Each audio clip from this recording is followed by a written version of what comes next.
Another candidate has put their hand up to take on Donald Trump for the Republican nomination in 2024. South Carolina Senator Tim Scott, the only black Republican in the US Senate, launched his campaign today, promising a more optimistic vision for America. Sky News Washington correspondent Annalise Nielsen joins us now live from North Charleston. Annalise, why is Senator Scott one to watch?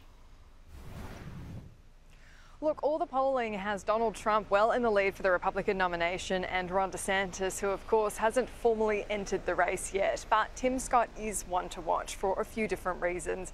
Firstly, he's quite a popular senator, as you mentioned, the only black Republican senator, and he has quite a high profile because of that. But he's also popular on a personal level, which is where he's seen to have more of an advantage than Ron DeSantis. He's seen as a very popular contender for vice president on any ticket, but as we well know, normally that's something where someone has to enter the race to go for the presidency and then make a deal to be on the ticket when that comes up. This is coming up awfully fast for Republicans. The debates will start in a matter of months, and so this is why we're seeing so many people put their hands up now. Tim Scott is one of them, and as opposed to Donald Trump and Ron DeSantis' approach, where they've perhaps been more aggressive in their policies, in their pushing for especially culture war issues, Tim Scott took a markedly different approach.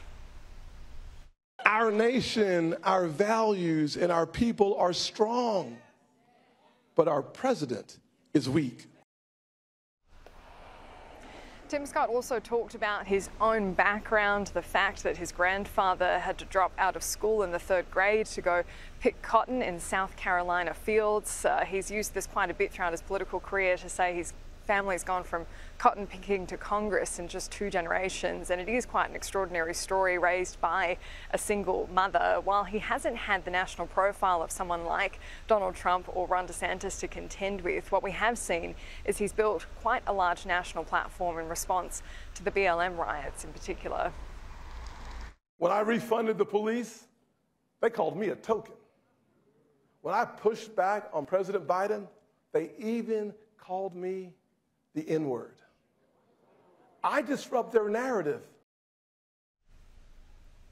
It's still 18 months away from the presidential election, but this is just the latest person putting themselves formally into the race. We're now all waiting to see if Ron DeSantis, the Florida governor, puts his hand up. He's been polling behind Donald Trump in all the major national polls, but of course we know it's all those state-by-state races that really do matter. Yes, fascinating to watch. Annalise Nielsen, thank you for the update.